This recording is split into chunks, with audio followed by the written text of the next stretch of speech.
Hello, happy Friday. Welcome to 5 Question Friday. I am Sarah of Expat in Croatia, and every Friday at 5 o'clock Croatia time, answer 5 questions from people who have sent them in on Facebook, Instagram, Twitter, LinkedIn, expatinCroatia.com, email, our consulting sessions, and people who write them in the sky. So I have 5 wonderful questions about Croatia today. And before we get started, of course, we're going to do a little administrative stuff. How was your week? Thank you so much for being here. What's going on in my world? Ooh, a really super cool opportunity dropped in my lap this morning. So my lovely neighbor, Anna, told me that next week there is this cool masterclass that's going to be happening in Split called the Design Sprint Boot Camp. And if you go to it, you can get a certification in design facilitation. And so someone that she knows got some EU funds to be able to support people in Split to do this certification. And so I am joining. I have cleared my calendar.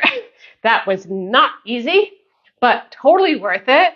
I am not quite sure what to expect, but I'm really excited about it. And the goal behind this is that with this kind of certification, you will be better suited to kind of lead teams and do problem solving on projects meant to support the community.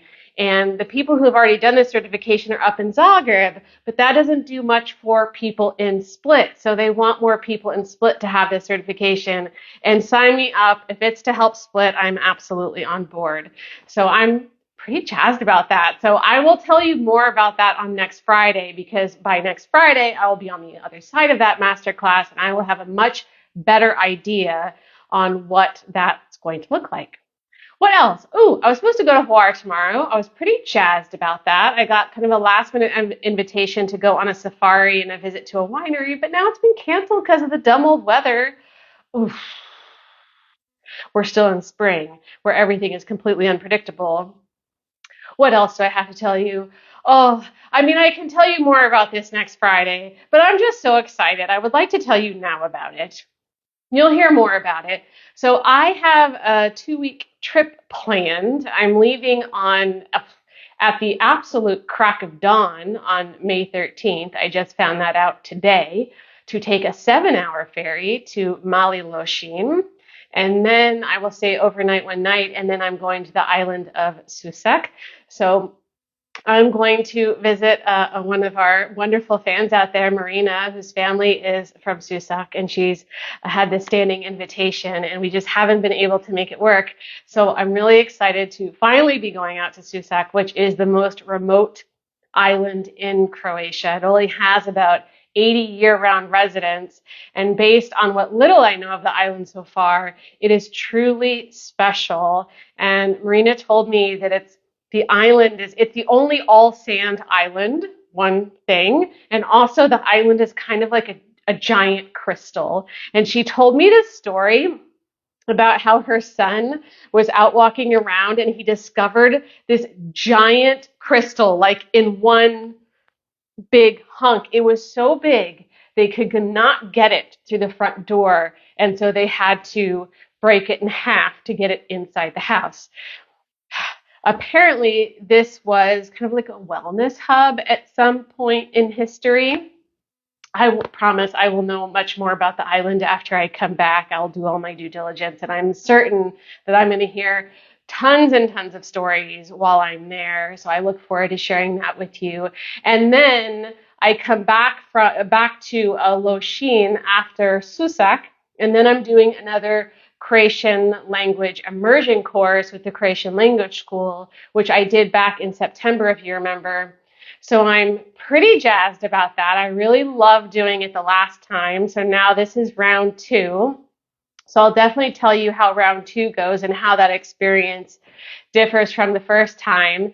So yeah, I'll be totally out of pocket for a couple of weeks, or like not out of pocket, but like other places, remote. Yeah. So I'll be doing 5 Question Friday from there. And then I also got an invitation today. A lot of invitations have come in the last 24 hours to be on a panel at a conference in Pula in June.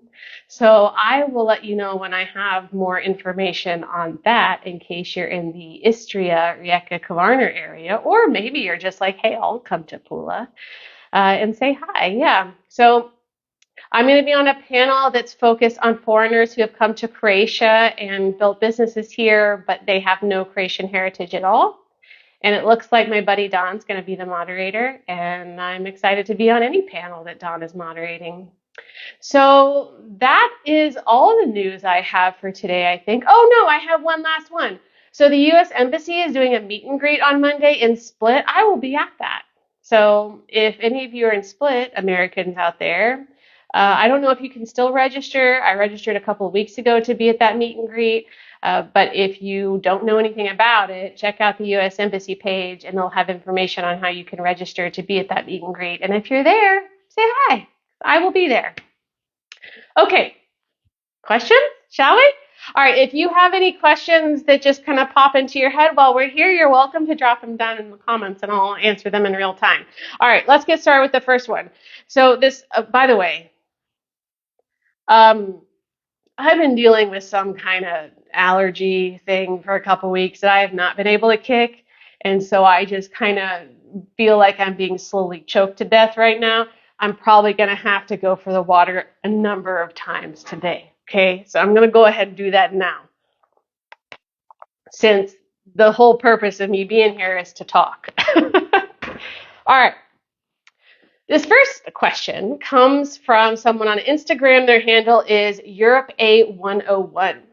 I was wondering if you know why on the Croatian flag there isn't a crest which represents Lika. My mother is from Lika, and we know that Lika has its own coat of arms. Excellent question. So we had published a post recently about the Croatian flag. And so my guess is that's where this question came from. We do have a post on the site all about the Croatian flag. If you would like that, send us a DM. So here is the answer. The Croatian flag has several coats of arms on it. So first you have the shield, which is the historical Croatian coat of arms. That is, the 25 red and white checks. That's that Croatian shield, okay? But then crowning the shield, there are 5 smaller shields, which are also coats of arms. These coats of arms are for the Republic of Dubrovnik, Dalmatia, Istria, Slavonia, and Central Croatia. Lika is part of Central Croatia, which is why it is not included separately. Now, when I was digging into this to prepare for this question, when they're talking about Central Croatia, that is like most of Croatia is considered to be Central Croatia. So Central Croatia starts at the border of Zadar County. So if we're talking about like Zadar County is actually part of like Dalmatia. So you have, actually, let me dig into this a little bit because I want to make sure that this is clear for anybody who's not familiar with how counties work and how regions work, because this is something that confused me. So you have like regions, and then you have županija. Županija is like a county. That would be the closest equivalent, okay? So you have Splitsko-Dalmatinsko County, like županija, okay? But then you have Dalmatia, and Dalmatia is like Zadar County, Šibenik-Knin County, Splitsko-Dalmatinsko County, like all the way down, okay? So that's the kind of broader Dalmatia area. So if we're talking about Central Croatia, so it starts at that northern border of Zadar County. It goes up to Rijeka, Primorski, Kotar County. I got that right, or maybe I completely butchered it. You know what I mean.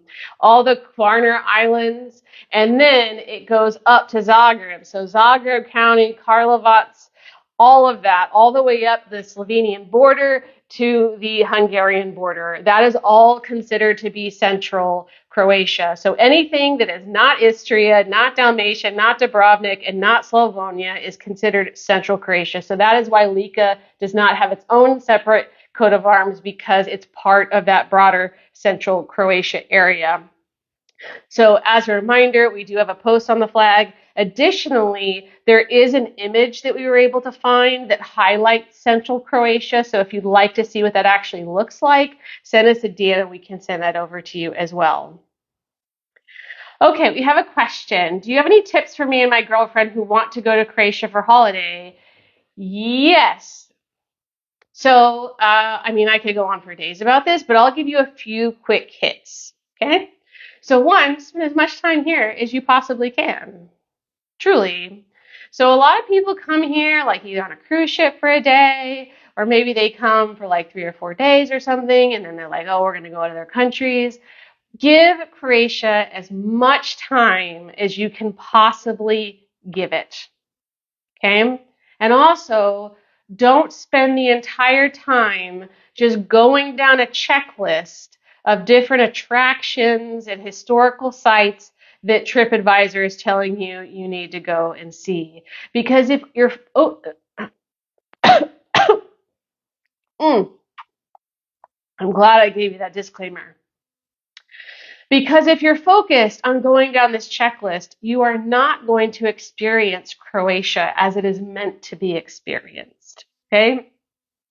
Because Croatia is a very community-driven, slow lifestyle. I mean, Dalmatia is obviously slower than other parts of the country, but it's not about that. It's about the experience. It's about being one with the community. You should drink a lot of coffee, or if you don't like coffee, at least sit at cafe bars for a couple of hours, hop around. That is one of the best things that you can do in Croatia to really get an understanding of what, or at least a little taste of what the culture is like here. You know, sit there, absorb it, look around, like eavesdrop a little, even if you don't understand what the language is. Like, observe Croatians and see how they are enjoying life, see how they are socializing, because social interaction is really important in Croatia.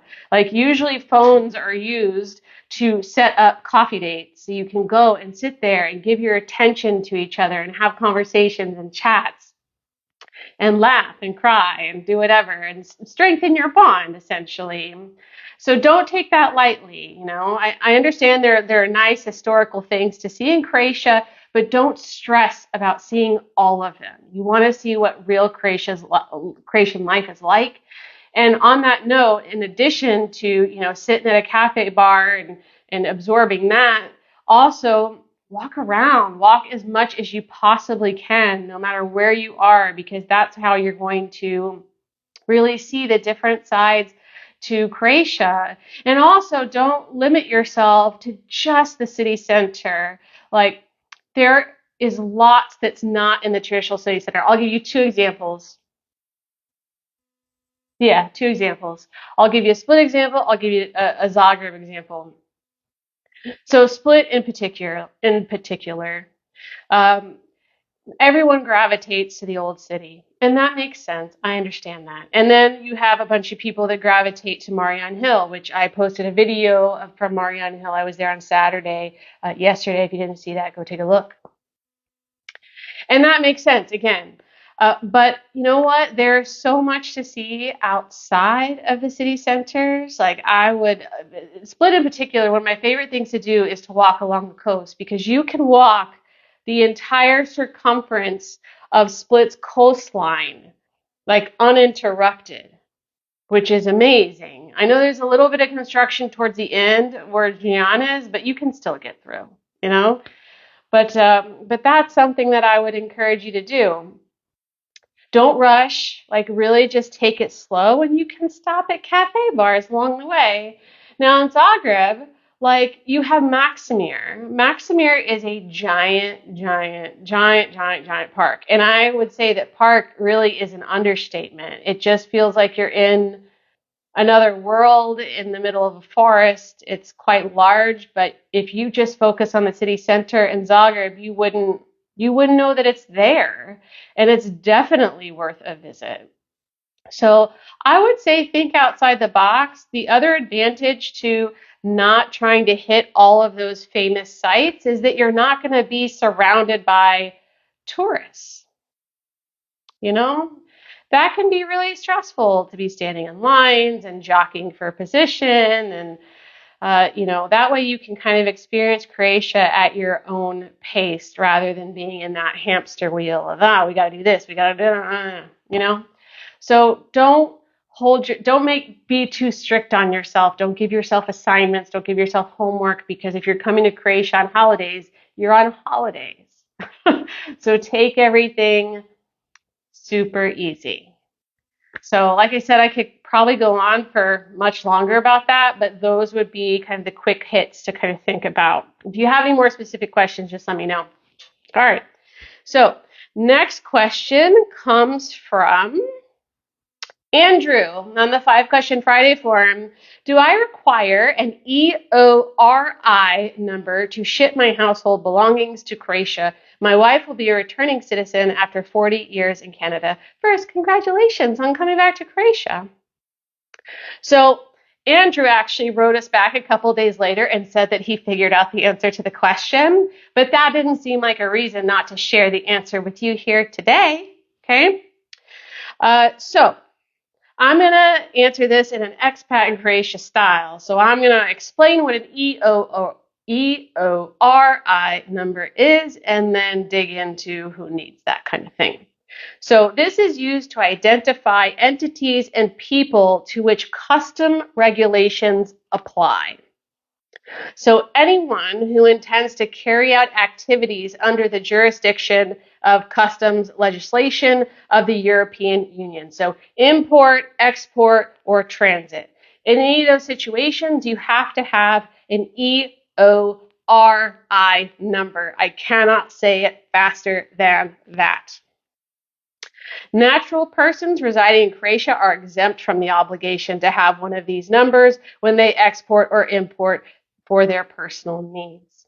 So to get a number like that, you can submit a request by email, in person, or snail mail.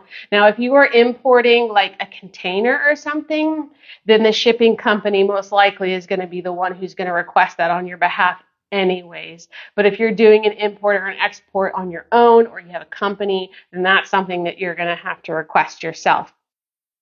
We do have a link to the customs website where it goes into more detail on this topic. If you would like that, send us a DM. Okay? Okay.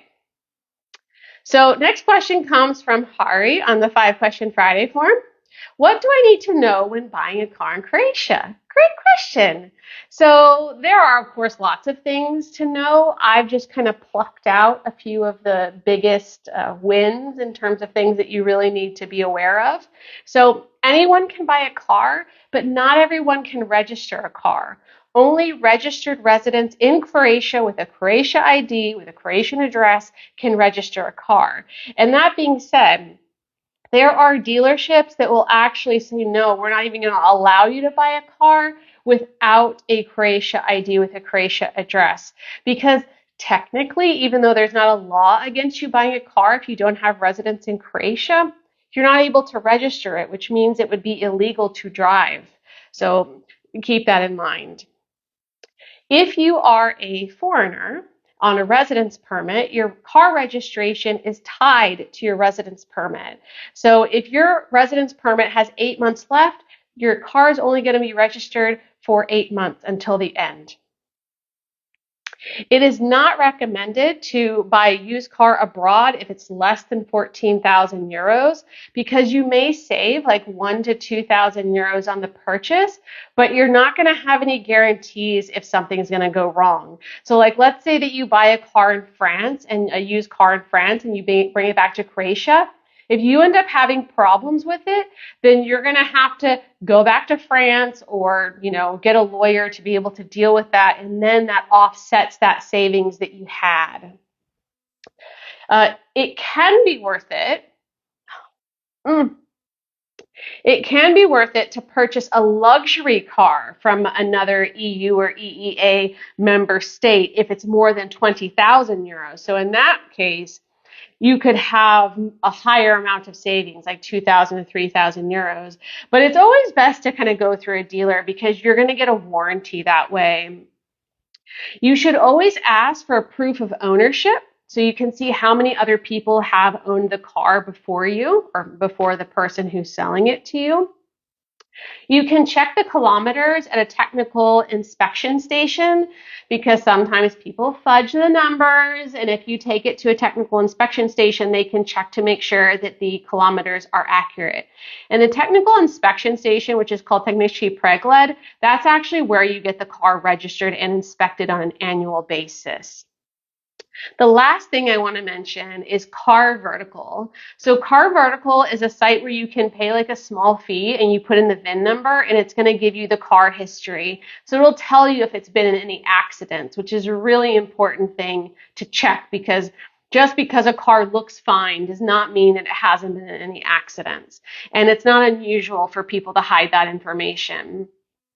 Now, all the things I just told you are in a guide that we made on how to buy a car in Croatia, in addition to lots of other tips, sites where you can look for cars, and some other things that you can keep in mind about. And we also have a guide on how to register a car, how to import a car, all that stuff. So if you want any of that, just send us a DM. We'll send it over to you. Okay. This brings us to our lawyer tip of the week. I do not have a noisemaker yet, so yay! Okay, so this one, I'm excited about this one. Okay, if you think your rights are not protected or are let me start this over, guys, and let me take a sip of water first because I am being choked. Okay, and scene. If you think your rights are not protected or unreasonable conditions are being imposed on you by an employer, landlord, or anyone with whom you have a contractual relationship, but you don't have the funds to hire a lawyer, then visit the free legal clinic available at the law schools. These legal clinics are run by senior students. It is beneficial for both sides. They are eager for experience, and you get free legal aid. Now, to be clear, they are not lawyers, they are without a degree, and they're without a license. However, they can help guide those that need help but do not have the money to hire a lawyer. Proper legal advice can only come from a licensed lawyer, okay? Law schools are located in Split, Rijeka, Zagreb, and Osijek. In Croatian, it's called Pravni Fakultet, but you could also just type in law school Croatian. My guess is you'll find that information. Now, I have a personal story to share on this front. Now, this is a story from another country, but I feel like it's valid for this conversation. Delectable Home, I will answer your question next. Okay. So when I was living in Amsterdam, I had applied for residence and it took 6 months for them to review it and they denied me. And then I appealed and that took another 6 months and they denied me too. So then I had to leave the country. Now, I was trying to get my deposit back for the apartment that I was living in, but the woman said, absolutely not. You destroyed the apartment, which was not remotely based in fact. And I had gone through an agency who had done like a detailed review of the apartment with me, and everything was very detailed. Let's just say that. Like I had all the documentation to back up that she was full of garbage. And I didn't have the money to hire anyone to deal with it. So I can't remember who recommended it at the time because it was like 15 years ago. But I was told, hey, there's a free legal clinic you can go to. And I was like, really? I can do that? Like without being a Dutch citizen? They're like, absolutely. So I went to this free legal clinic, and what they helped me do was draft a letter that I could use to request these funds. And she did fight me on it. And I ended up getting all my money back. I just didn't get it back until I was already gone from the Netherlands for a few months. But that legal aid clinic, they helped me for free. I mean, it wasn't a tremendous amount of work, but they did help me. So if you're in a situation like that with a landlord or an employer, I think those are probably going to be the two best situations where this kind of legal aid would be beneficial. Then you can go and use these clinics. So I thought that was pretty awesome.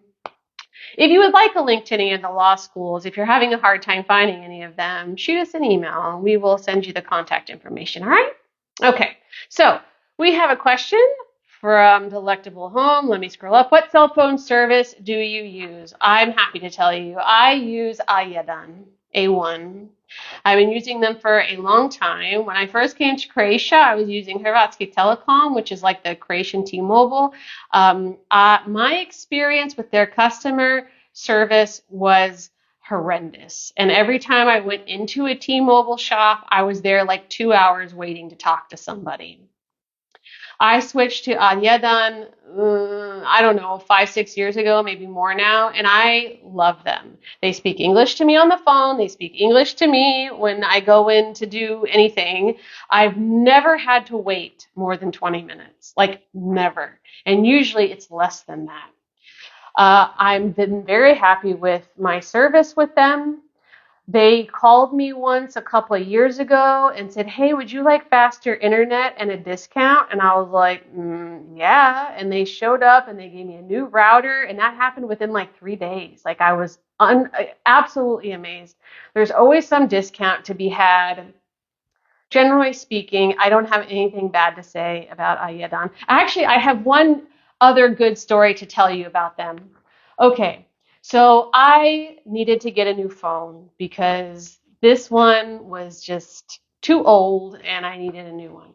So I figured out which one I wanted and I went into Ayyadan a couple weeks ago and I just wanted to figure out what the price was going to be.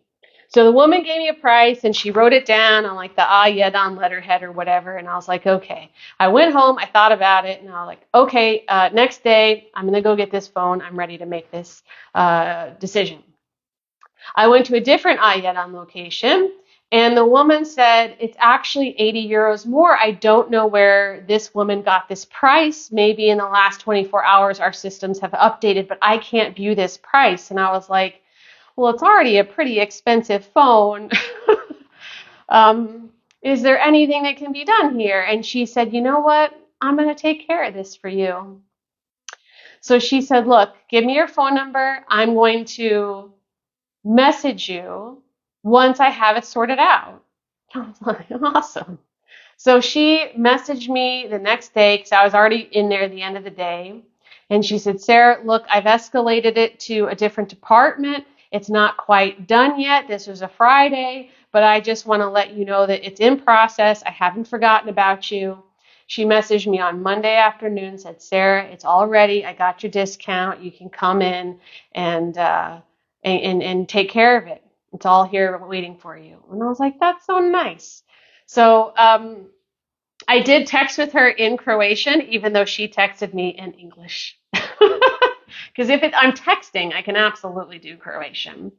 So yeah, Ayyadan, we do have a guide on all of the mobile providers in Croatia, and it kind of explains their services as well as, their costs and everything. If you would like to see that mobile phone provider comparison, then shoot us a DM. We don't have a guide yet on internet providers, but it's all the same people. It is. So we use Ayyadan for our internet at the office as well as my home too. Telemark is also a great company. I actually went to Telemark first before Ayyadan because I had heard lots of good things, and every time I walked by there was no line.